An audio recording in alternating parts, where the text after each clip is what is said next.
tous les x, ils sont non P et non Q de x. Ça, c'est l'écriture de l'universel, mais justement, par la négative.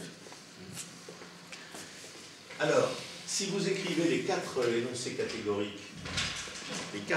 catégoriques d'Aristote avec des compteurs universels et existentiels, vous allez obtenir quatre écritures qui vont être... bon, vous allez par exemple, vous pouvez introduire l'existence en prenant la négation de celui-là. La négation de l'universel, c'est quoi? De l'universel affirmatif. La négation de l'universel affirmatif, c'est... Puisque celui-là, il est équivalent, il n'existe pas la négation de ça. Donc la négation, c'est il existe des x qui sont S de x et non P de x. Ça, c'est comme ça que ça s'écrit chez Peirce, à partir de Peirce et Frege. Comment ça va s'écrire eh bien, il existe, ça va s'écrire comme ça, l'énoncé, la négation de celui-là, qui est ici l'existentielle négative. L'existentielle négative, on va l'appeler A-E-I-O. Hein. Vous allez l'écrire comme ça, vous allez l'écrire S multiplié par P plus 1 est différent de 0, puisqu'il en existe, donc c'est pas nul, c'est pas vide. Vous voyez, c'est la négation de l'équivalence. Donc ça écrit le compteur, et ça écrit l'expression coordonnée des deux prédicats. Bon. Et bien de tout ça, qu'est-ce qui va sortir de tout ça?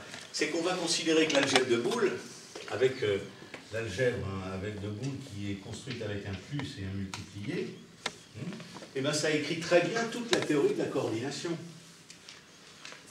Donc vous voyez qu'il y a une confusion qui se crée maintenant entre prédicats, calcul des prédicats et calcul de la coordination. Parce que la coordination, c'est le calcul de Boole qui écrit très bien ça, à condition de s'intéresser seulement à la partie, disons, qui correspond à la partie justement du concept, et de ne pas s'occuper de la coordination, non, de la quantification. La quantification est donnée par une valeur, n'est-ce pas, égale 0 ou différente de 0.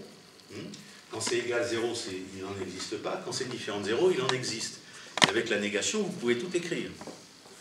Alors que, donc, on s'aperçoit que dans l'histoire actuelle, dans l'enseignement des mathématiques actuelles, l'algèbre de Boole passe pour une bonne écriture du calcul de la coordination, alors que Boole voulait, lui, construire un calcul pour la quantification et la syllogistique d'Aristote. Donc ça crée une grande confusion, parce qu'il y a encore, vous voyez, c'est encore un chiasme qu'il y a entre les deux systèmes d'écriture basiques de la logique canonique classique. Hein. C'est encore une raison, c'est que Boole a créé son calcul pour écrire ce composant-là, hein, une partie de ce composant, et en fin de compte, tout le monde le retient pour écrire ce composant-là actuellement. Bon. Donc ça crée une grande confusion. Donc Quine parle très bien, il a même consacré dans ces 4 chapitres de méthode de logique. Premier chapitre, c'est le calcul de la coordination. Deuxième chapitre, c'est le calcul des prédicats monadiques. Et ensuite, c'est le calcul des prédicats, troisième partie, puis ça va aller vers la théorie des ensembles, quatrième partie. Hein. Quine, le troisième système qu'il va introduire, c'est la théorie des ensembles, que moi j'appelle S0, T0. Dans ma charpente logique du langage, que je suis en train de construire à la manière du schéma de Freud. C'est l'appareil psychique du sujet de la science.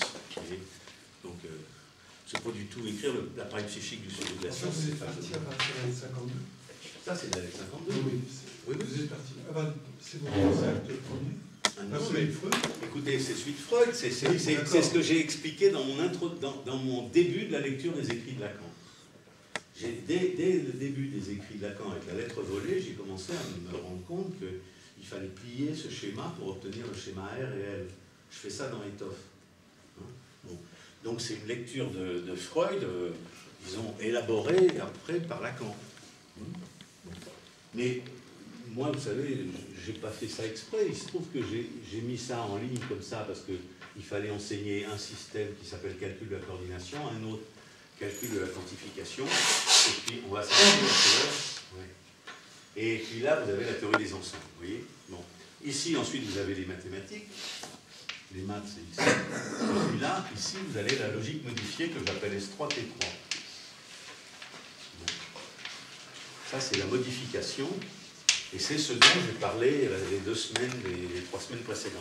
Alors on s'arrête et la semaine prochaine, on va parler de ces nœuds logiques et des nœuds topologiques pour voir que les nœuds logiques vont nous donner un éclairage sur la difficulté des nœuds topologiques.